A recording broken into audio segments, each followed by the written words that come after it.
देश। ऐसा है, केवल रील बनाने वाले लोग नहीं हम मेहनत करने वाले लोग हैं, काम करने वाले लोग हैं। आपकी तरह रील बना के दिखाने वाले लोग नहीं हम, समझे ना? बैठो, बहुत हो गया था, कुछ भी बोल देता है। माननीय अध्यक्ष जी, हाउस का ऑर्डर मिला, ये क्या तरीका है?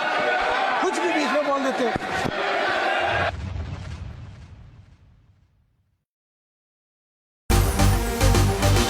Presented by Patanjali Dant Kanti Fresh Active Gel. Extra freshness का ये है नया नाम. Powered by NBC Bearings. लंबी रेस के लिए.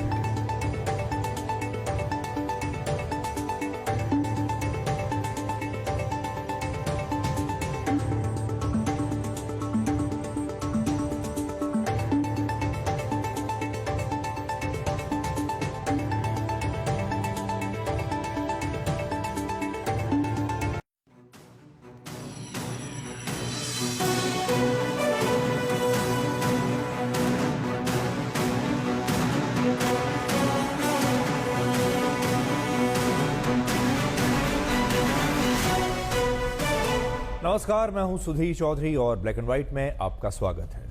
मौत जाति नहीं पूछती, लेकिन जिंदगी पूछती है। पिछले 24 घंटों में बारिश के पानी ने हमारे देश में 42 लोगों की जान ले ली है। लेकिन क्या आपने इन 42 लोगों की जाति पूछने की कोशिश की है? असल में अमीर हो या गरीब, अगड़ा हो या पिछड़ा, ओबीसी हो या दलित, इस बाढ़ ने सबको बराबरी से मारा है। इसमें गुरुग्राम में रहने वाले सीईओ भी हैं, दिल्ली में रहने वाले आम लोग भी हैं, मुंबई के लोग भी हैं, लखनऊ के लोग भी हैं, उत्तराखंड और हिमाचल प्रदेश के लोग भी हैं। आज हम आपको बताएंगे कि बारिश के इस पानी ने कैसे देश के लोगों को इस दुख के साथ एक साथ जोड़ दिया। इसके बाद आपको बताएंगे कि हमारे नए और पुराने इंफ्रास्ट्रक्चर में क्या फर्क है। आज हमारे देश में नई नई सड़कें, एक्सप्रेसवेज, बिल्डिंग्स, एयरपोर्ट्स और रेलवे स्टेशंस बन रहे हैं, लेकिन वो एक ही बारिश में दम तोड़ना शुरू कर देते हैं। पानी अंदर भर जाता है और छत लीक करने लगती है। लेकिन आप सोचिए कि हमारे देश में जो पुराना इंफ्रास्ट्रक्चर है, जो सर्दी, गर्मी, बरसात और तूफान के बीच आज भी ऐसे ही खड़ा है। हमारे देश में हिंदू राजा, अंग्रेज और मुगल जो बड़ी बड़ी इमारतें बनाकर गए, वो आज भी वैसे ही मजबूती के साथ खड़ी हैं। आप कुतुब मीनार देख लीजिए, हावड़ा ब्रिज देख लीजिए, मुंबई में मरीन ड्राइव पर समुद्र से लगी हुई जो दीवार है उसे देख लीजिए, यहां तक कि 1200 वर्ष पुराने केदारनाथ मंदिर को देख लीजिए। ये सब आज भी उतनी ही मजबूती से खड़े हैं। तो फिर हमारे देश के आज के टाउन प्लानर्स में, इंजीनियर्स में, आर्किटेक्ट्स में ऐसी कौन सी कमी आ गई है कि ये लोग एक टिकाऊ इंफ्रास्ट्रक्चर बना नहीं पा रहे हैं। और आखिर में आपको बताएंगे कि पेरिस में चल रहे ओलंपिक खेलों में भारत ने अब तीसरा ब्रोंज मेडल जीत लिया है और स्वप्निल कुसाले ने भारत को तीसरा ब्रोंज मेडल जिताया है। स्वप्निल रेलवे में टीसी यानी टिकट कलेक्टर के पद पर काम करते हैं और इससे पहले मनु भाकर हमें 2 ब्रोंज मेडल जिता चुकी हैं। आज उस पर भी बड़ा सवाल यह है कि क्या आप हमारे इन खिलाड़ियों की जाति पूछना चाहेंगे? लेकिन सबसे पहले हम बारिश और बाढ़ में डूबते भारत का एक ब्लैक एंड व्हाइट विश्लेषण करेंगे और आपको बताएंगे कि हमारे देश की अलग अलग सरकारों में जितना भी इंफ्रास्ट्रक्चर हाल के वर्षों में बना है, हाल के दशकों में बना है, वो इंफ्रास्ट्रक्चर मजबूत क्यों नहीं है, जबकि इसी देश में मुगलों ने, हिंदू राजाओं ने और अंग्रेजों के जमाने में जो पुल बने, इमारतें बनी, बड़े बड़े भवन बने, वो आज भी सुरक्षित खड़े हैं। पिछले 24 घंटे में बारिश और बाढ़ से हमारे देश में 42 लोगों की मौत हो चुकी है, जबकि 52 लोग लापता हैं। इनमें 11 मौत देश की राजधानी दिल्ली में हुई, 15 लोग उत्तर प्रदेश में मारे गए, 10 मौत उत्तराखंड में, 4 जयपुर में और 2 लोग हिमाचल प्रदेश के कुल्लू में मारे गए और वहां अब भी 52 लोग लापता हैं। और ये सारे वो अभागे लोग हैं जिनकी हत्या उस इंफ्रास्ट्रक्चर के हथियार से हुई जिसके निर्माण के लिए सरकारों ने इन्हीं लोगों से टैक्स लिया था। इनमें कुछ लोग बारिश में करंट लगने से मारे गए, कुछ नालों और बेसमेंट में डूबकर मर गए, कुछ लोगों की मौत उनके मकान की छत या दीवार गिरने से हो गई और ये वो मकान थे जिनका सरकारें हाउस टैक्स भी लेती थी। बड़ी बात यह है कि थोड़ी देर की बारिश और बाढ़ में इतने गरीब और आम लोगों की जान चली गई, लेकिन यहां कोई नेता और सरकार आज इन गरीबों की जाति की बात नहीं कर रहा। और आज किसी सरकार के पास इस सवाल का जवाब नहीं है कि इस भ्रष्ट सिस्टम के कारण जो लोग मारे गए हैं उनकी जाति क्या थी और वो किस वर्ग और किस धर्म से थे। वैसे तो हमारे देश में जाति पूछने का बड़ा फैशन है आजकल, लेकिन क्या आप जानना चाहेंगे कि जो लोग मारे गए हैं 42 लोग, इनकी जाति क्या थी? इनमें से कितने ओबीसी थे, कितने दलित थे, कितनी अगड़ी जाति के थे?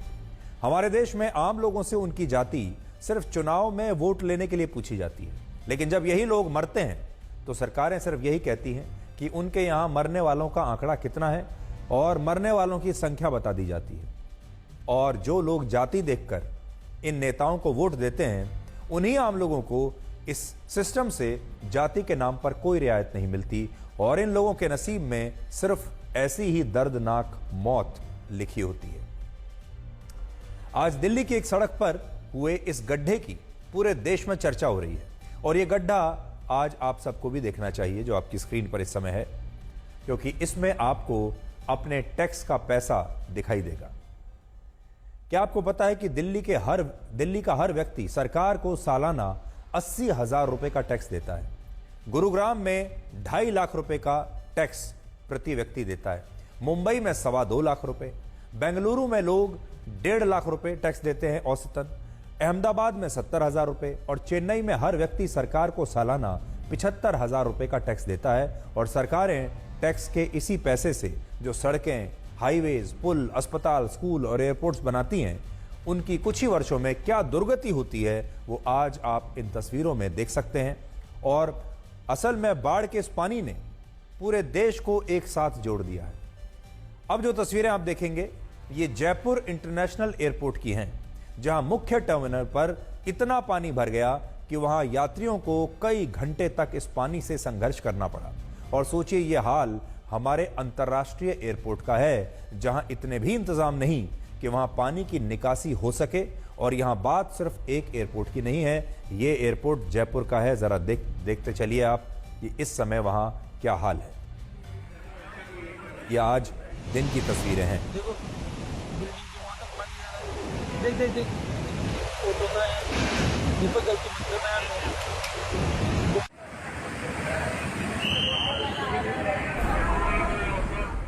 इस समय जयपुर के लगभग सभी इलाकों में बाढ़ जैसे हालात बन गए हैं और कुछ इलाकों में तो स्थिति यह है कि वहां सैकड़ों मकान बारिश के पानी में जल समाधि ले चुके हैं और इनमें एक परिवार के 3 लोगों की मौत भी हो गई। ये लोग एक मकान के बेसमेंट में रहते थे, जहां बारिश का पानी भरने से इन लोगों की उस पानी में ही डूबने से मौत हो गई। और बहुत सारे लोग इस दुर्घटना के लिए भारी बारिश को कारण बता रहे हैं, लेकिन सच यह है कि इस घटना के लिए हमारा सिस्टम, हमारा प्रशासन ही जिम्मेदार है। और यह उस जयपुर का हाल है जहां सरकार हर साल आपके टैक्स के पैसे से इंफ्रास्ट्रक्चर पर 400 करोड़ रुपए खर्च करती है हर साल। और ये इंफ्रास्ट्रक्चर बारिश में जयपुर को जलपुर बना देता है।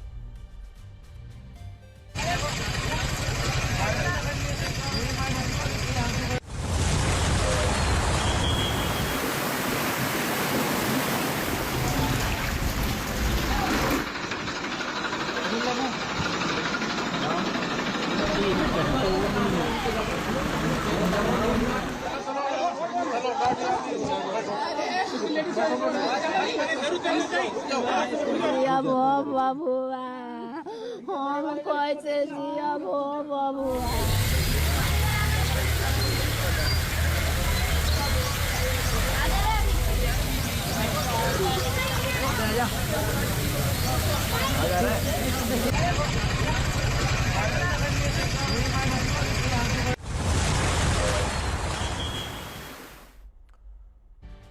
तो जयपुर अब जलपुर बन चुका है।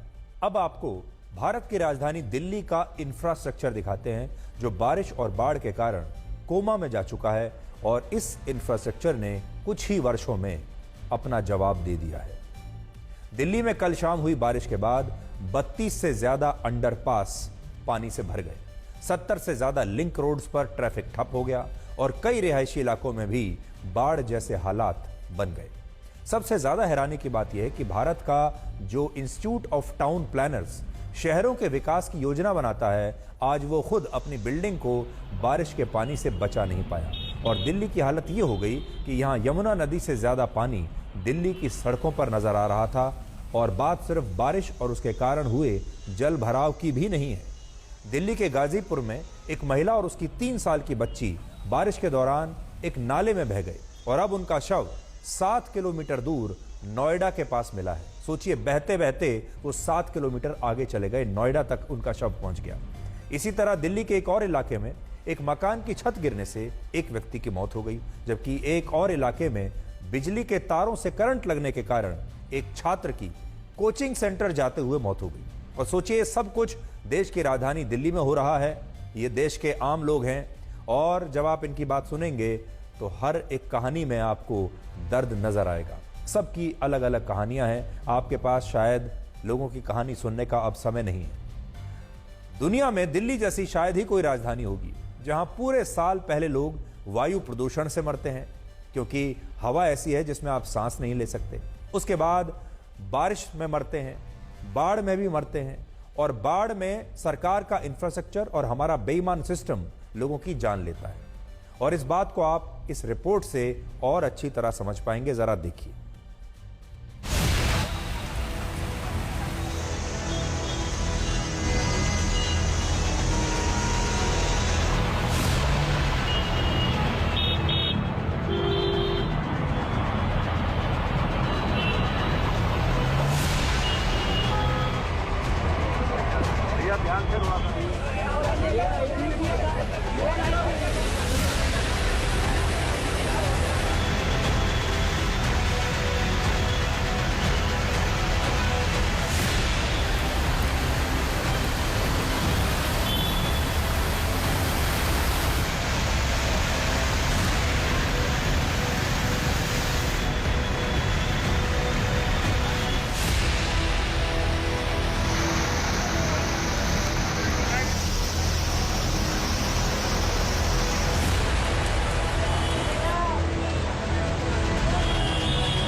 तो अब देखिए, भारत की राजधानी दिल्ली ने कैसे अपना दम तोड़ दिया। अब आप सोचिए, जब ये सड़कें बनी होंगी, ये पूरी टाउन प्लानिंग जब होती है, इस तरह की स्थिति कब पैदा होती है?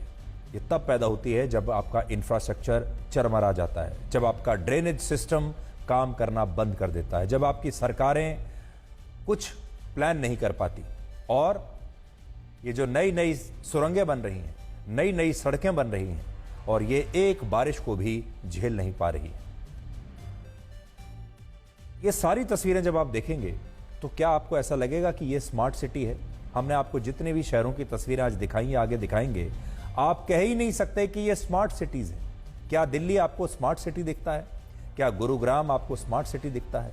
क्या फरीदाबाद एक स्मार्ट सिटी है? क्या लखनऊ एक स्मार्ट सिटी है? या और हमारे जितने जो शहर हैं, क्या वो स्मार्ट सिटी हैं? और भी छोड़ दीजिए, क्या वहां पर रहने वाले स्मार्ट लोग हैं? मैं तो ये कहूंगा, ना तो ये स्मार्ट सिटी हैं और ना यहां रहने वाले लोग स्मार्ट लोग हैं। वो इसलिए क्योंकि हमारे देश के लोग वर्षों से हर साल ये सारी स्थिति को झेलते चले आ रहे हैं और कोई आवाज नहीं उठाता, कोई उफ तक नहीं करता, और लोगों ने इसे अपनी किस्मत मान लिया है कि हमारी किस्मत में यही लिखा है, हर बरसात में हमारे साथ यही होगा। लोग बरसात में मरेंगे, उसके बाद सर्दियां आएंगी तो सर्दी से मरेंगे, उसके बाद गर्मी आएगी तो गर्मी से मरेंगे। आज आपको दिल्ली के ओल्ड राजेंद्र नगर से आई इन तस्वीरों को भी देखना चाहिए, जहां पिछले हफ्ते एक कोचिंग सेंटर के बेसमेंट में पानी भरने से 3 छात्रों की मौत हो गई थी। लेकिन कल एक बार फिर से उसी इलाके में कई फीट पानी भर गया और जिन कोचिंग सेंटर्स के बेसमेंट को एमसीडी ने सील किया था, वो बेसमेंट एक बार फिर बारिश के पानी से लबालब भर गए। और सोचिए ये हाल उस इलाके का है जहां देश भर से छात्र आईएएस, आईपीएस अधिकारी बनने के लिए यूपीएससी परीक्षा की तैयारी करने के लिए आते हैं। यानी भविष्य के जो आईएएस, आईपीएस अधिकारी हैं वो यहीं से निकलते हैं। और ये छात्र ऐसे टीचर्स पर भरोसा करते हैं जो रील्स के जरिए उनके सामने बड़ी बड़ी बातें करते हैं। आज मैं आपसे कुछ और भी कहना चाहता हूं। हमारे देश में कोचिंग सेंटर्स में पढ़ाने वाले कुछ ऐसे अध्यापक भी हैं जिनका बड़ा रिस्पेक्ट है, बड़ा सम्मान हमारे देश में होता है। और हमारे देश के जो छात्र हैं वो भी उनका बड़ा सम्मान करते हैं, क्योंकि ये वो अध्यापक हैं जब ये रील्स बनाते हैं या जब ये इनके वीडियो सोशल मीडिया पर आते हैं, इंस्टाग्राम पर आते हैं, तो इन्हें बहुत व्यूज़ मिलते हैं और ये बातें भी बहुत अच्छी अच्छी करते हैं। ये छात्रों को बताते हैं कि कैसे तैयारी करनी चाहिए। ये छात्रों के सामने नैतिकता की बातें करते हैं और बहुत सारे छात्र इनसे प्रभावित भी होते हैं। लेकिन आज कुछ और आपको बताते हैं। ये तमाम वो कोचिंग सेंटर्स हैं जो खुद सील हो गए हैं इस बार, और इनमें देखिए कौन कौन लोग हैं।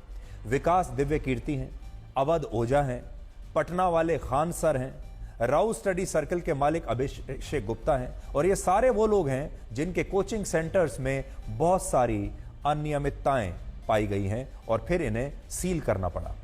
और हमें लगता है कि देखिए ये बड़े बड़े जो लोग हैं, ये जब इंस्टाग्राम पर आते हैं तो आपको बहुत सारी नैतिकता की बात बताते हैं, लेकिन जब जांच हुई तो पता चला इन सब के जो कोचिंग सेंटर्स हैं ये भी अवैध बेसमेंट्स में ही चल रहे थे। इन्होंने भी कानून के साथ, नियमों के साथ समझौता किया था।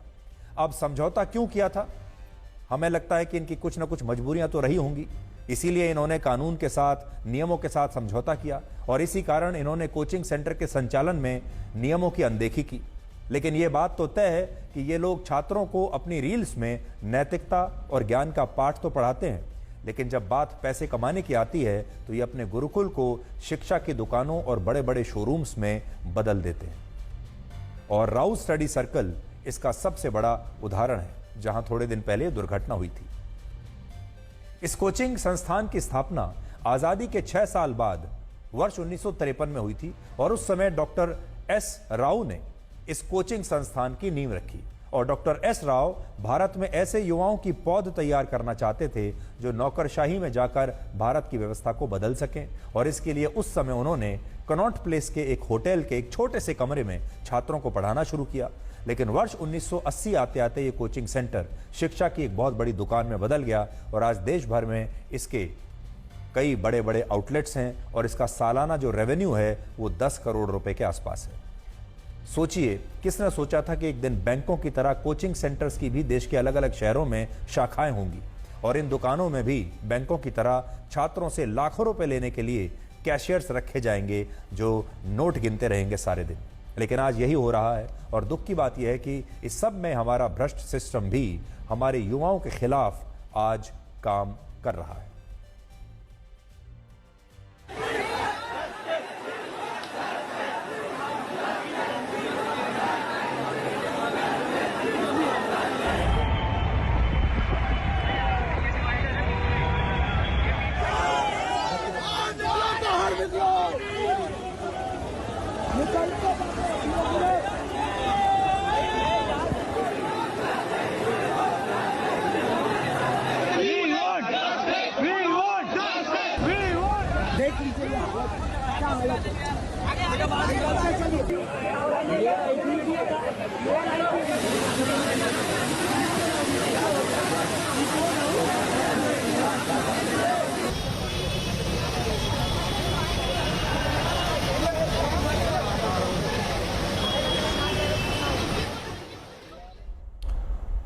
तो दिल्ली के ओल्ड राजेंद्र नगर में अब भी वहां रहने वाले जो छात्र हैं वो प्रोटेस्ट कर रहे हैं, विरोध प्रदर्शन कर रहे हैं और वो चाहते हैं कि स्थितियां बदलें। वो चाहते हैं कि जो भ्रष्टाचार चल रहा है व्यवस्था में उसे बदलना चाहिए। हमारे देश के जो छात्र हैं वो चाहते हैं कि कोचिंग सेंटर्स जिस तरीके से उन्हें चूस रहे हैं उसमें बदलाव आना चाहिए। और जैसा मैं आपको बता रहा हूं कि कोचिंग सेंटर चलाने वाले जो हमारे देश के बड़े बड़े गुरु हैं, जो दिन भर सोशल मीडिया पर नैतिकता की बातें करते हैं, उनमें से भी ज़्यादातर के जो कोचिंग सेंटर्स हैं वो नियमों का उल्लंघन करते हुए पाए गए हैं। अब ये लोग क्या कहेंगे हम कह नहीं सकते, लेकिन आज इन सारे युवाओं को हम एक बात कहना चाहते हैं, और वो ये है कि युवाओं में बड़ी ताकत होती है। वो किसी देश को बना भी सकते हैं, बिगाड़ भी सकते हैं। युवा अगर खुश हो जाए, संतुष्ट हो जाए, तो किसी भी देश को सुपर पावर बना सकता है। लेकिन अगर नाराज हो जाए, अगर क्रोधित हो जाए, तो उस देश में बहुत बड़ी क्रांति भी ला सकता है। दुनिया भर में जितनी भी बड़ी बड़ी क्रांति हुई हैं, सब युवा और छात्रों की वजह से हुई हैं। और इस वजह से हमारे देश में, खास तौर पर दिल्ली में, ये जो बड़े बड़े सपने लेकर हमारे युवा आए हैं, छात्र आए हैं, इनके भविष्य के साथ खिलवाड़ करना ठीक नहीं होगा।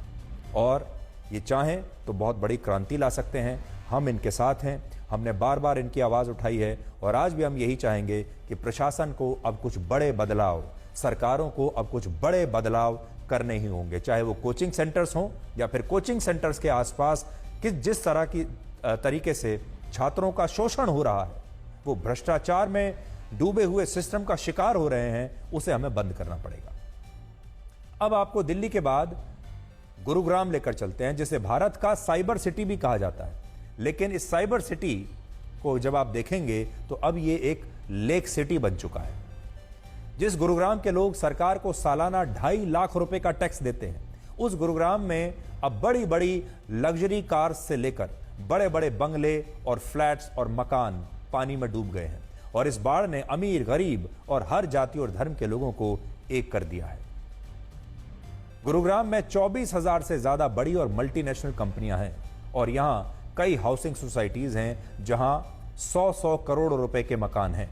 और हाल ही में वहां एक नया लग्जरी हाउसिंग प्रोजेक्ट शुरू हुआ था, जिसमें 795 फ्लैट्स थे। एक फ्लैट की कीमत 7 करोड़ रुपए थी, और ये सारे फ्लैट्स बनने से पहले ही 3 दिन के अंदर अंदर बिक गए थे। लेकिन सोचिए, उसी गुरुग्राम में लोग करोड़ों रुपए खर्च करके जहां इतने महंगे फ्लैट्स और बंगले खरीद रहे हैं, जहां बड़े बड़े सीईओज रहते हैं, उस गुरुग्राम का इंफ्रास्ट्रक्चर ऐसा है कि थोड़ी देर की बारिश भी सहन नहीं कर सकता। तो आज तो गुरुग्राम में 3 लोगों की करंट लगने से मौत हुई, और इसका जिम्मेदार भी कोई और नहीं बल्कि हमारा यह सिस्टम ही है।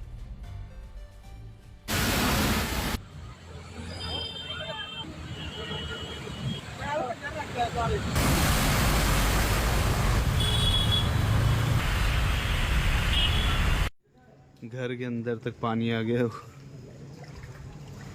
ओहो,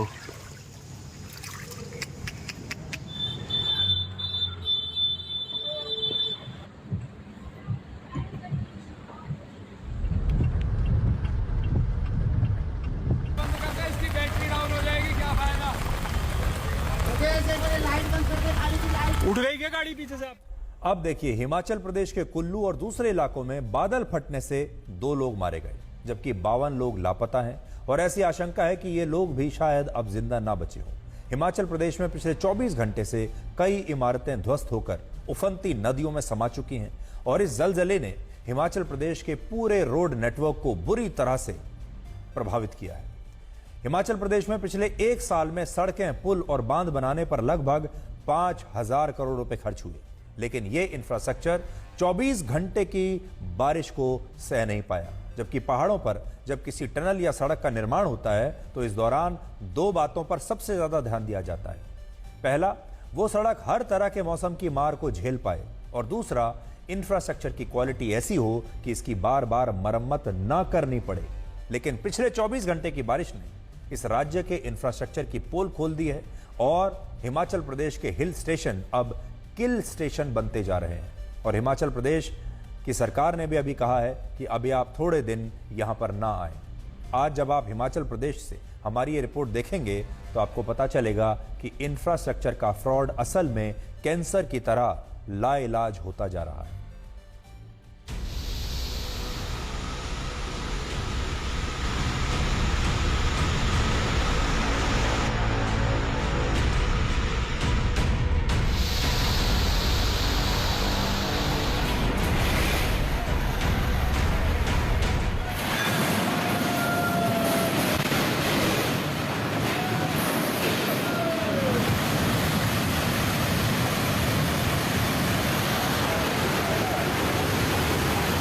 कल रात की जो बारिश के कारण जो मलाना नदी में जल स्तर बढ़ा, तो सुबह कम से कम 5 और 5:30 के बीच में यहाँ जो जल स्तर बढ़ने से यहाँ जो एपीएमसी की बिल्डिंग थी वो 3.5 मंजिल की, तो वो पूरी बह गई।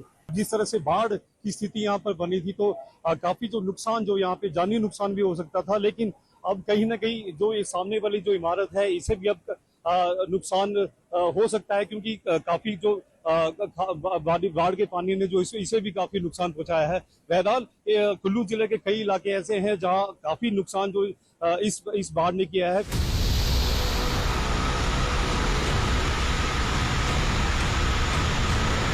वहाँ पे हमारी 4 टीमें अभी कार्यरत हैं और अगेन वहाँ पे क्योंकि रोड्स कुछ कट गए थे तो इसलिए हमारी टीम को पैदल जाना पड़ा। और वहाँ पे जैसे हम लोग जानते हैं कि पहाड़ी वो इलाका है, तो कई जगह तो एक जगह तो उन्हें 10 किलोमीटर भी पैदल चल के जाना पड़ा। और वो अपना जो इक्विपमेंट है, थोड़ा हैवी इक्विपमेंट होता है, उसको अपने साथ ले जाना पड़ा। तो बट समाव वो वहाँ पहुँच गए हैं, वो ऑपरेट कर रहे हैं। कई जगह से उन्होंने जो लोग फंसे हुए थे, देवर वो मतलब जीवित थे पर फंस गए थे, तो उनको वहाँ से इवैक्यूएट कर रहे हैं। और जो मतलब अनफॉर्चुनेटली जिनकी डेथ हो गई है तो उनको भी वो वहाँ से निकाल रहे हैं। तो ये प्रोसेस अभी चालू है, अभी थोड़ा समय लगेगा ये पूरी सिचुएशन स्टेबलाइज होने में।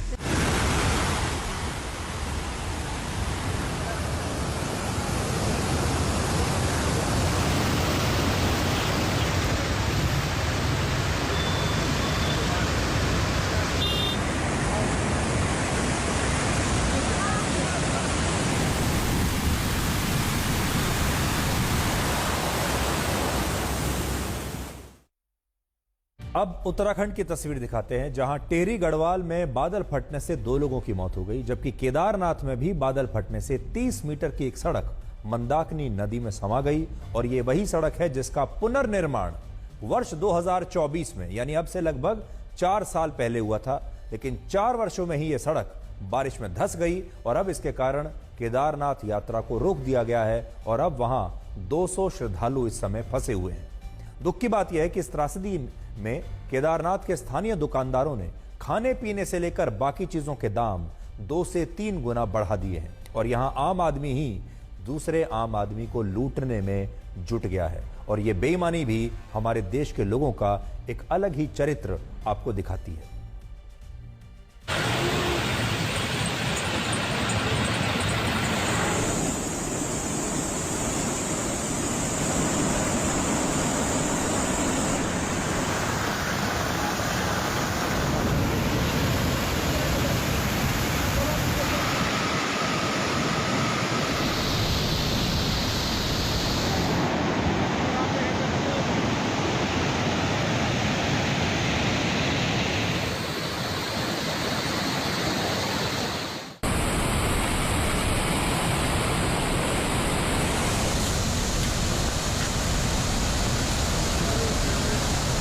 सभी लोग सुरक्षित है, कहीं कोई ऐसी बात नहीं है, पूरी यात्रा अच्छी चल रही है और कहीं कोई ऐसी बात पहले से मौसम विभाग की जो चेतावनी है उससे हम लोग यात्रा को लेकर पहले से सजग है, उसी के अनुसार यात्रा प्रशासन चला रहा है। सभी सुरक्षित है, यात्रा मार्ग पर कोई ऐसी घटना नहीं। तो पूरे भारत की एक ही कहानी है, चाहे सरकार किसी की भी हो, किसी भी पार्टी की हो, लेकिन आप ये देखेंगे कि हमारे देश की जो सड़कें हैं, हमारे देश की जो इमारतें हैं, पुल हैं, वो बारिश को, पानी को सहन नहीं कर पा रहे हैं और उनकी जो उम्र है वो बहुत छोटी होती है। तो समस्या क्या है? क्या हमारे टाउन प्लानर्स में कोई कमी है? हमारे आर्किटेक्ट्स में कोई कमी है? हमारे इंजीनियर्स में कोई कमी है? या जो कंस्ट्रक्शन कंपनियां इन्हें बना रही हैं उनमें कोई कमी है? ये इतनी जल्दी टूट कैसे जाती हैं सड़कें? ये एयरपोर्ट्स में पानी भर कैसे जाता है? जिन लोगों ने इन्हें बनाया है वो असल में जब ये बना रहे थे, इसकी योजना बना रहे थे, प्लानिंग कर रहे थे, तो क्या कर रहे थे? क्या वो बात जानते नहीं थे कि भारत में हर साल बरसात होती है और इस प्रकार की बरसात होती है? इसलिए अब हम आपको ये बताने वाले हैं कि हमारे नए और हमारे पुराने इंफ्रास्ट्रक्चर में क्या फर्क है। आज हमारे देश में नई नई सड़कें, एक्सप्रेसवेज, बिल्डिंग्स, एयरपोर्ट्स और रेलवे स्टेशंस बन रहे हैं जो देखने में एकदम चमचमाते हुए आपको दिखाई देते हैं। ऐसा लगता है कि आप किसी यूरोप के किसी देश में आ गए हैं। लेकिन ये एक बारिश में ही अपना दम तोड़ना शुरू कर देते हैं। इनके पानी अंदर तक भर जाता है, छतें लीक करने लगती हैं और स्थिति भी ये तब है जब हमारे देश में हर साल इंफ्रास्ट्रक्चर पर सरकारें 10 से 11 लाख करोड़ रुपए खर्च करती हैं। यह रकम फिर से सुन लीजिए, 10 से 11 लाख करोड़ रुपए खर्च करके हम ये इंफ्रास्ट्रक्चर बना रहे हैं जो बारिश में टूट जाता है। महाराष्ट्र में हर साल नए इंफ्रास्ट्रक्चर पर 74,000 करोड़ रुपए, दिल्ली में 11,000 करोड़ रुपए, हरियाणा में 18,500 करोड़ रुपए, हिमाचल प्रदेश में 5,000 करोड़ रुपए, उत्तराखंड में 13,000 करोड़ रुपए और उत्तर प्रदेश में 1,47,000 करोड़ रुपए हर साल इस इंफ्रास्ट्रक्चर पर खर्च होते हैं। लेकिन ये एक बारिश में दम तोड़ देता है और आपको जानकर हैरानी होगी कि भारत में कंक्रीट रोड की औसत उम्र असल में 25 वर्ष होनी चाहिए। यह बात फिर से सुन लीजिए, जो आपके आसपास कंक्रीट की सड़क होती है उसकी औसत उम्र आयु 25 वर्ष होनी चाहिए, लेकिन ऐसी ज्यादातर सड़कें पूरे भारत में 4 साल से पहले ही दम तोड़ देती हैं और कई सड़कें तो 1 साल में टूट जाती हैं। और जब वो टूटती हैं तो फिर दोबारा से कॉन्ट्रैक्ट दिया जाता है और इस प्रकार हर कॉन्ट्रैक्ट में हर बार उस सड़क का जितनी बार पुनर्निर्माण होता है उतनी बार पैसा बनता है, उतनी बार भ्रष्टाचार होता है, उतनी बार रिश्वतें दी जाती हैं और ली जाती हैं। इसलिए यह सबके हित में है कि ये सड़कें टूटती रहें, ये बिल्डिंग्स टूटती रहें, इनकी बार बार मरम्मत होती रहे, इसी से हमारे देश की इकोनॉमी चलती है। लेकिन यह बात तो हुई उस इंफ्रास्ट्रक्चर की जो पिछले कुछ दशकों में बना है, हाल ही के 10, 20, 30 साल में बना है और इसे आप नया इंफ्रास्ट्रक्चर कह सकते हैं। लेकिन क्या आपने कभी सोचा है कि हमारे ही इसी देश में जो पुराना इंफ्रास्ट्रक्चर है वो सर्दी, गर्मी, बरसात और तूफान के बीच आज भी ऐसे ही खड़ा है? दोनों में फर्क क्या है? दिल्ली में गुलाम वंश के शासक कुतुबुद्दीन ऐबक ने 13वीं शताब्दी में कुतुब मीनार का निर्माण कराया था। यह कुतुब मीनार पिछले 800 वर्षों से ऐसे ही बारिश, तूफान, गर्मी, सर्दी, यहां तक कि हजारों भूकंप सह चुकी है, लेकिन अभी भी यह वैसे के वैसे ही खड़ी हुई है। आप देख लीजिए।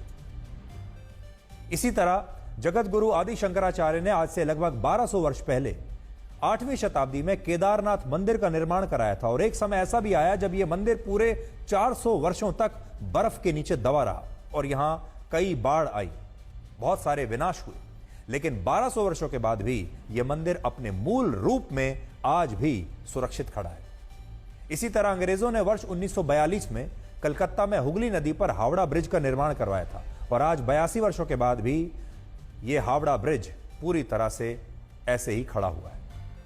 इसी तरह वर्ष 1920 में अंग्रेजों ने मुंबई शहर में नरीमन पॉइंट को मालाबार हिल से जोड़ने के लिए अरब सागर के साथ साथ एक दीवार खड़ी की, जिसके साथ मरीन ड्राइव का निर्माण किया गया और यह दीवार आज भी 104 वर्षों के बाद पूरी तरह सुरक्षित है, जबकि समुद्र की ताकतवर लहरें हर मिनट, हर दिन इस दीवार से टकराती हैं। और यहां बात सिर्फ इस एक दीवार की नहीं है, यह दीवार आज भी वैसे के वैसे ही है। मुंबई की जिस इमारत में बीएमसी का दफ्तर है, उस इमारत का निर्माण वर्ष 1893 में अंग्रेजों ने किया था और आज बीएमसी का दफ्तर अंग्रेजों द्वारा बनाई गई इसी बिल्डिंग में आज भी चलता है यहां से। और यह बिल्डिंग आज भी बारिश, तूफान, आंधी और भूकंप को सहने के बाद भी सुरक्षित है। लेकिन इस दफ्तर में ही बैठकर बीएमसी के अधिकारी मुंबई में जो निर्माण कर रहे हैं, मुंबई में जो इंफ्रास्ट्रक्चर बना रहे हैं, वो कुछ साल भी टिक नहीं पाता।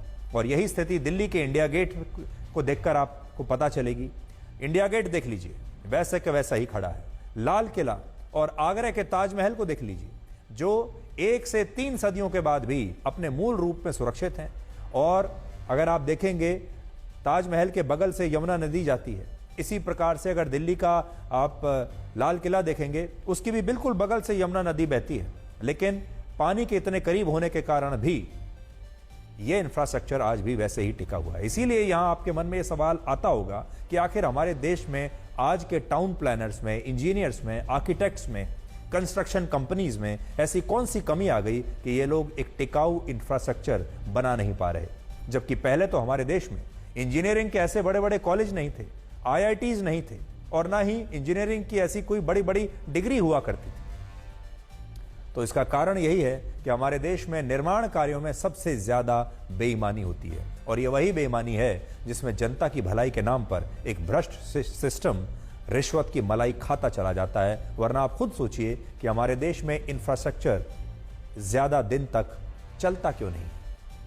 वर्ष 2020 में एक रिपोर्ट आई जिसमें बताया गया कि देश में जब कोई पुल, सड़क, हाईवे, एयरपोर्ट या रेलवे स्टेशन या टनल, अस्पताल या स्कूल बनता है तो उस इंफ्रास्ट्रक्चर को बनाने में जितना पैसा खर्च होता है उसमें अधिकतम 30% पैसा रिश्वतखोरी और कमीशन में चला जाता है। और हमारे देश में सरकार जो पैसा इस पर खर्च करती है उसमें से हर साल अधिकतम 6 लाख करोड़ रुपए यानी देश के रक्षा बजट के बराबर पैसा सिर्फ रिश्वतखोरी में चला जाता है, बेईमानी में चला जाता है।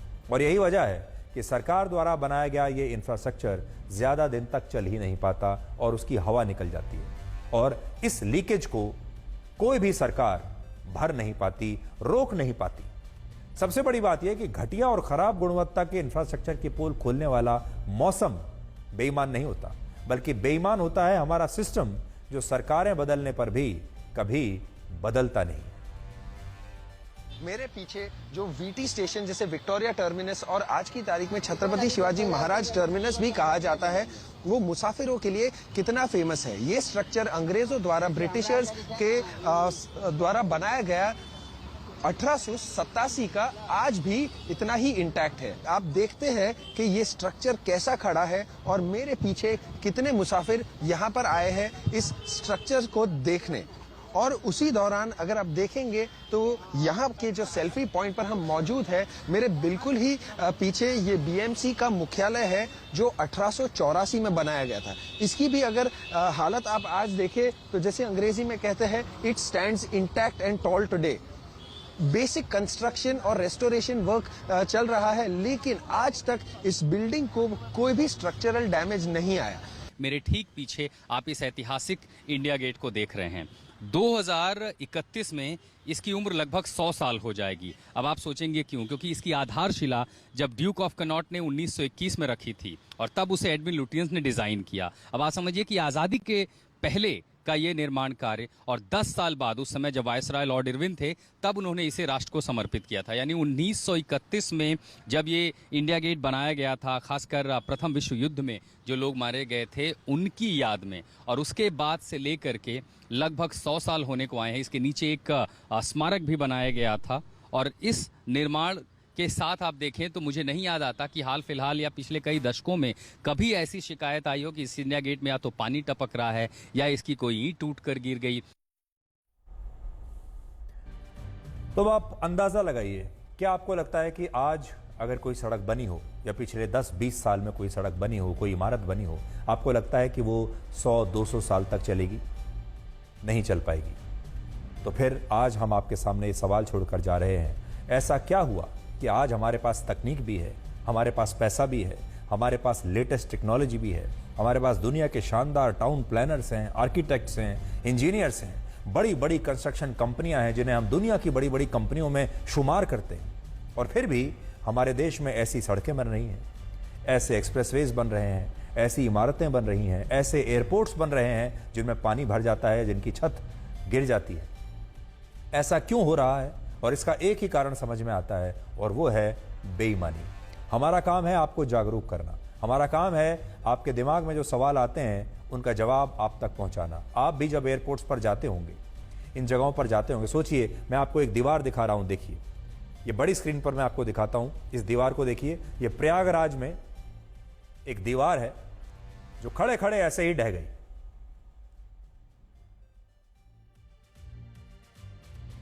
उत्तर प्रदेश के प्रयागराज की तस्वीर आप देख लीजिए। अब इस कंस्ट्रक्शन की क्वालिटी के साथ आप कैसे इन शहरों को स्मार्ट सिटी बनाएंगे? आज सबसे बड़ा हमारा सवाल यही है, और आने वाले समय में यह भारत की सबसे बड़ी चुनौती बनने वाला है। अब आपको बताएंगे कि क्या 145 करोड़ लोगों के देश भारत के लिए 3 ओलंपिक मेडल्स काफी हैं, और हमारे देश को अमेरिका, चीन और जापान जितने मेडल जीतने में अभी और कितना समय लगेगा? पहले आपको खुशखबरी सुनाते हैं। भारत ने आज ओलंपिक खेलों में अपना तीसरा ब्रॉन्ज मेडल जीत लिया, और यह तीसरा मेडल भी भारत को शूटिंग में ही मिला है। 28 वर्ष के स्वप्निल कुसाले ने पहली बार भारत को 50 मीटर राइफल 3 पोजीशंस की मेंस श्रेणी में ओलंपिक मेडल दिलाया, और ये एक बहुत बड़ी बात है। स्वप्निल कुसाले भारतीय रेल में टिकट कलेक्टर की नौकरी करते हैं और ये उनका पहला ओलंपिक खेल था जिसमें उन्होंने देश को बिल्कुल भी निराश नहीं किया। इसलिए सबसे पहले उनके जो एम्प्लॉयर हैं भारतीय रेल, उन्हें हम बधाई देना चाहते हैं कि, और दूसरी बात, भारत के हर व्यक्ति को, हर नागरिक को बधाई देना चाहते हैं। इससे पहले 22 वर्ष की मनु भाकर भी शूटिंग में ही भारत के लिए 2 ब्रॉन्ज मेडल्स जीतकर इतिहास रच चुकी हैं और उनके साथ मिक्स टीम इवेंट में 22 वर्ष के सरबजोत सिंह ने भी देश के लिए ब्रॉन्ज मेडल जीता है। लेकिन आज हमारा आपसे एक सवाल है कि अगर हम आपको इन खिलाड़ियों की जाति के बारे में बताएंगे तो क्या इससे आपके जीवन में कुछ बदल जाएगा? क्या आपने इन खिलाड़ियों की जाति के बारे में जानने की कोशिश की? क्या आप इन खिलाड़ियों की जाति जानना चाहेंगे? क्या आपके मन में ये सवाल आता है कि मेडल जीतने वाले जो हमारे खिलाड़ी हैं, इनकी जाति क्या है? ये किस क्षेत्र से आते हैं? ये ओबीसी में आते हैं कि ये दलित में आते हैं कि ये अगड़े जातियों में आते हैं कि ये पिछड़ी जातियों में आते हैं? ये सवाल इसलिए पूछा क्योंकि हमारे देश में बात बात पर सिर्फ जाति की बात होती है और आजकल तो जाति पूछने का फैशन सा आ गया है। हर चीज जाति के आधार पर हो रही है। हर नेता जातियों की अलग अलग दुकान खोलकर बैठा है। लेकिन आप खुद सोचिए, जब ये खिलाड़ी अपने देश के लिए खेलते हैं, मेडल जीतते हैं, तो क्या इनकी उपलब्धि पर गर्व करते हुए आप एक बार भी कभी सोचते हैं कि ये किस जाति से हैं? और आज बड़ा सवाल यही है कि जब हम देश के लिए मेडल जीतने वाले खिलाड़ियों को जाति से ऊपर, जाति से परे मानते हैं, तो चुनाव में हमारे देश के लोगों को आखिर क्या हो जाता है? और इसी देश के चुनाव में आम लोग और नेता हर चीज में जाति को क्यों खोजने लगते हैं? हमारा पूरा की पूरा चुनाव जाति पर आधारित होता है। सारे जो टिकट दिए जाते हैं वो जातिगत समीकरणों को ध्यान में रखकर दिए जाते हैं, पूछ कर दिए जाते हैं, बताकर दिया जाता है कि हम इस जाति के उम्मीदवार को टिकट दे रहे हैं। लेकिन आज जब इन लोगों ने, इन खिलाड़ियों ने पूरे देश का सीना चौड़ा किया है, तो क्या आप भी इनकी जाति जानना चाहेंगे? और ऐसा कैसे हो सकता है कि कहीं तो आप जाति जानना चाहते हैं और कहीं नहीं जानना चाहते? आज भी जब स्वप्निल कुसाले ने ब्रॉन्ज मेडल जीता तो उनके पहले शब्द यही थे कि वो देश के लिए मेडल जीते हैं और इससे अभूतपूर्व क्षण उनकी जिंदगी में कुछ और हो नहीं सकता। जश्न मनाने के साथ आज ये सोचने का भी दिन है कि क्या 145 करोड़ के देश भारत के लिए सिर्फ 3 ओलंपिक मेडल काफी हैं? क्योंकि आपने देखा होगा जिस तरीके से हम जश्न मना रहे हैं, सेलिब्रेट कर रहे हैं, आखिर हमने अभी 3 ब्रॉन्ज मेडल जीते। मैं ये नहीं कह रहा कि सेलिब्रेट नहीं करना चाहिए या ये जश्न नहीं मनाना चाहिए या ये उपलब्धि किसी भी प्रकार से कम है, ऐसा बिल्कुल नहीं। मैं ये बताने की कोशिश कर रहा हूं कि दूसरे देशों पर भी एक जरा नजर डालिए। जब हमारी जीडीपी ग्रोथ रेट उन देशों से ज्यादा होती है तो हम कितनी तालियां बजाते हैं, लेकिन यहां हम उनसे पीछे हो जाते हैं।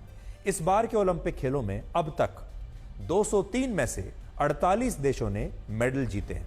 तो टैली आप देख लीजिए, 203 देश शामिल हो रहे हैं, उनमें से 48 ने अपना खाता खोल लिया है, जिनमें हमारा देश इन 48 देशों में 42वें स्थान पर है, जबकि चीन इस बार की सूची में पहले स्थान पर है। चीन की आबादी 142 करोड़ है और वो अब तक 21 मेडल जीत चुका है, जिनमें 11 गोल्ड मेडल हैं। हमने अभी तक 3 ब्रॉन्ज मेडल जीते हैं, चीन ने अब तक 21 मेडल जीते हैं और जिसमें गोल्ड मेडल भी मैंने आपको बता दिया। जबकि भारत की आबादी 145 करोड़ है और हमने अब तक सिर्फ 3 ब्रॉन्ज मेडल जीते हैं और अब भी हमारा देश गोल्ड और सिल्वर मेडल के लिए तरस रहा है। भारत की स्थिति तब है जब दुनिया की सबसे बड़ी युवा आबादी हमारे पास है। भारत की आधी आबादी यानी 72.5 करोड़ लोगों की औसत उम्र 28 वर्ष से कम है, यानी सबसे ज्यादा युवा हमारे पास है। सबसे ज्यादा मेडल हमारे होने चाहिए थे, लेकिन इसके बावजूद ओलंपिक खेलों में भारतीय खिलाड़ियों की हिस्सेदारी सिर्फ 1.1% है। दूसरी तरफ जापान को देखिए। जापान दुनिया का सबसे बूढ़ा देश है, जहां आधी आबादी की उम्र 49 वर्ष से ज्यादा है। बूढ़ा हो चुका है यह देश, लेकिन इसके बावजूद चीन और फ्रांस के बाद जापान सबसे ज्यादा 15 मेडल्स जीतकर इस सूची में तीसरे नंबर पर है। और इससे पता चलता है कि मेडल सिर्फ उम्र से नहीं जीते जाते। तो आज हम ये देखेंगे कि मेडल कैसे जीते जाते हैं, पैसे से या उम्र से। मेडल वही देश जीतते हैं जिनकी रगों में खेलों वाला खून दौड़ता है और जहां स्पोर्टिंग कल्चर बहुत मजबूत है। उदाहरण के लिए अमेरिका, चीन, जापान और दक्षिण कोरिया जैसे देशों ने अपने जिन खिलाड़ियों को पेरिस भेजा, उनमें 60 से 80% खिलाड़ी स्कूल और कॉलेज के स्तर से ही ओलंपिक खेलों में भाग लेने के लिए आए हैं, जिससे यह पता चलता है कि इन देशों में युवाओं के बीच खेलों को उनके स्कूल और कॉलेज के स्तर पर बढ़ावा दिया जाता है। जबकि भारत में आज भी जब बहुत सारे बच्चे स्कूल और कॉलेज में खेलों में हिस्सा लेते भी हैं, तो यही माना जाता है कि वो बिगड़ रहे हैं या समय की बर्बादी कर रहे हैं। आप खुद सोचिए, जब हमारा समाज बच्चों को यह बताएगा कि पढ़ोगे लिखोगे तो बनोगे नवाब, खेलोगे कूदोगे तो बनोगे खराब, तो ऐसे में हम ओलंपिक खेलों में चीन जितने मेडल आखिर जीतेंगे भी कैसे। हालांकि अब स्थितियां बदल रही हैं। अब हमारी सरकार ने खेलों को बहुत प्रोत्साहन देना शुरू किया है, अलग अलग योजनाएं चल रही हैं। अब हमारे जो पेरेंट्स हैं हमारे देश के, वो भी कहीं ज्यादा जागरूक हो चुके हैं। वो चाहते हैं कि उनके बच्चे खेलों में आए, वो चाहते हैं कि उनके बच्चे भी सुपरस्टार बने। पहले से हमारे देश में बहुत बदलाव आ चुका है। जब से मोदी सरकार आई है तब से तो बहुत ज्यादा बदलाव आ रहा है। इन बच्चों को पहले उनके टैलेंट को परखा जाता है शुरुआत में ही, और फिर उनको ट्रेनिंग दी जाती है, उन पर बहुत पैसा खर्च किया जाता है और उन्हें तैयार किया जाता है। अब हमारे देश में बहुत सारे लोगों को यह भी गलतफहमी है कि मेडल पैसे और संसाधनों से ही जीते जाते हैं।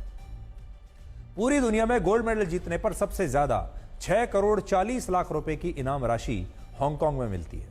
इसके बावजूद आज तक के इतिहास में हांगकांग ने सिर्फ 2 गोल्ड मेडल जीते हैं। सिंगापुर में खिलाड़ियों को गोल्ड मेडल जीतने पर 6 करोड़ 20 लाख रुपए मिलते हैं, लेकिन वहां भी आज तक सिर्फ 3 गोल्ड मेडल जीते गए। इस बार तो उसका खाता तक नहीं खुला, और इससे आप कह सकते हैं कि मेडल का पैसे से असल में कोई लेना देना नहीं। अगर इसका संबंध पैसे से होता तो आज चीन पदक तालिका में 41वें स्थान पर होता और भारत शायद पहले स्थान पर होता। कैसे, देखिए। चीन में गोल्ड मेडल जीतने वाले खिलाड़ियों को 30 लाख रुपए का इनाम मिलता है, जबकि भारत में 75 लाख रुपए मिलते हैं, और यह 75 लाख रुपए की इनाम राशि राज्य सरकारों की इनाम राशि से अलग है। राज्य सरकारें तो करोड़ों रुपए देती हैं। औसतन अगर आप देखें, हमारे देश में कोई अगर ओलंपिक का खेलों का गोल्ड मेडल जीत कर लाए तो कम से कम अलग अलग सरकारों से उसे 5 से 6 करोड़ रुपए का इनाम मिल ही जाता है। लेकिन सोचिए, चीन के खिलाड़ियों को हमसे आधी राशि भी नहीं मिलती। इसके बावजूद वो दुनिया में सबसे ज्यादा ओलंपिक मेडल जीतते हैं। इसका कारण यही है कि चीन की तरह हमारे देश में स्पोर्टिंग कल्चर, खेलों को लेकर जागरूकता, अनुशासन, इंफ्रास्ट्रक्चर और खिलाड़ियों को उतना प्रोत्साहन नहीं मिलता।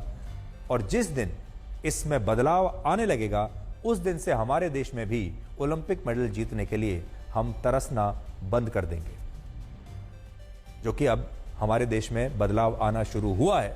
और आप देख पाएंगे कि हाल के कुछ वर्षों में धीरे धीरे ओलंपिक खेलों में हम एक नए उत्साह के साथ तो जाते ही हैं, लेकिन हम एक नए विश्वास के साथ भी जाते हैं, कॉन्फिडेंस के साथ जाते हैं। अब हमारे देश में भी अलग अलग खेलों में वर्ल्ड चैंपियन पैदा होने शुरू हो गए हैं। इसी बार पेरिस में अब आप ये देखिए कि इस बार के ओलंपिक खेलों में अल्जीरिया की एक महिला बॉक्सर को लेकर बड़ा विवाद हो रहा है।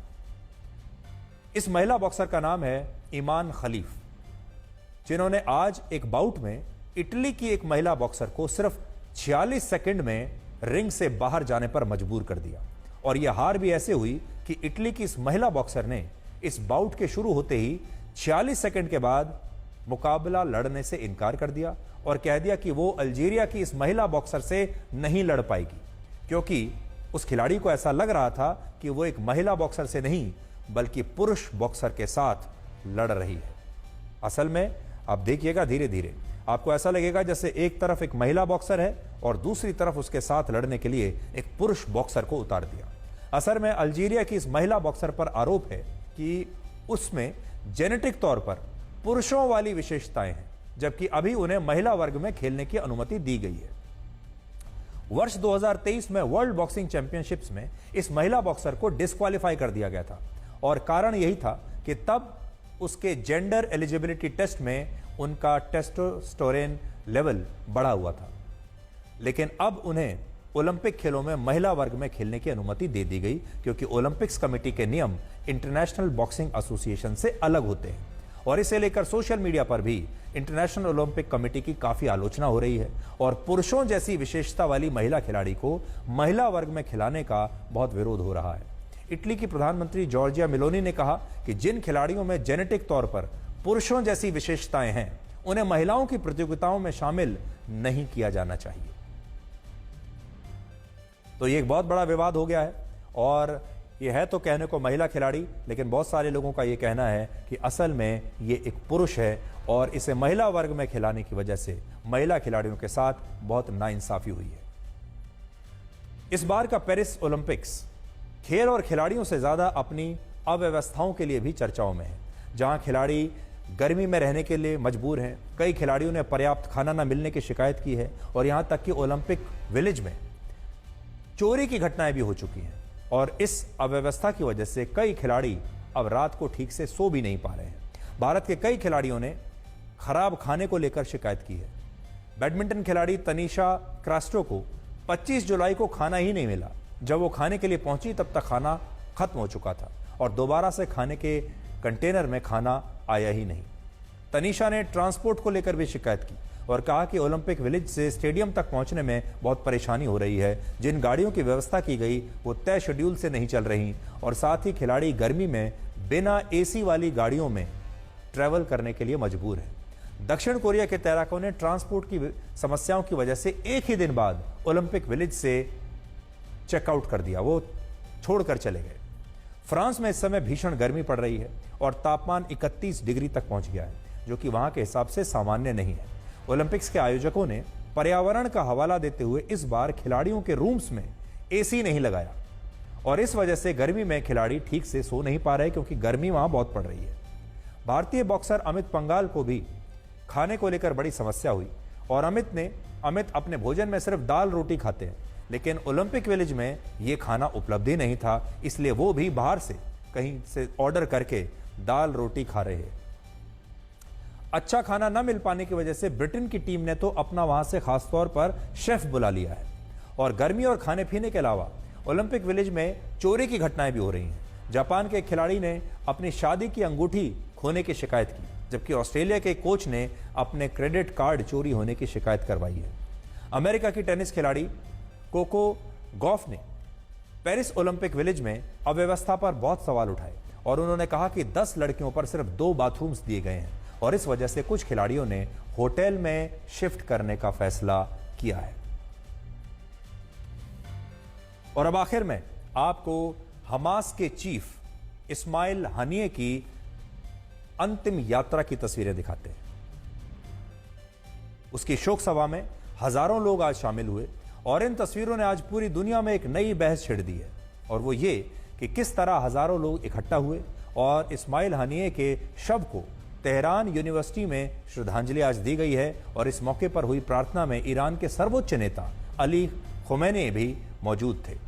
अब इस आतंकवादी के शव को कतर की राजधानी दोहा ले जाया जाएगा और इस्माइल हनिये को वहीं पर दफन किया जाएगा।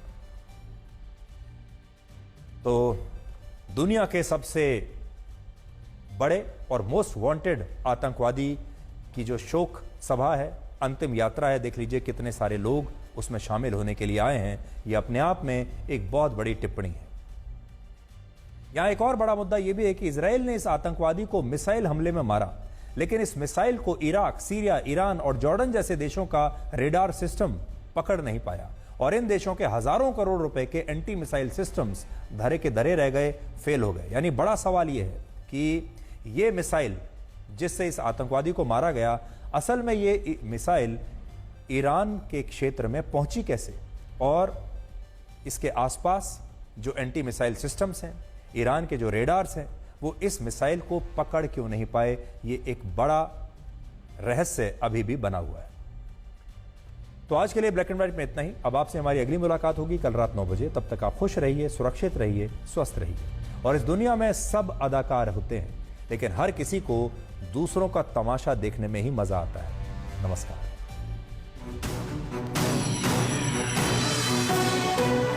Presented by Patanjali Dant Kanti fresh active gel. Extra freshness का ये है नया नाम। प्यार का स्वाद अब हर कोई समझेगा।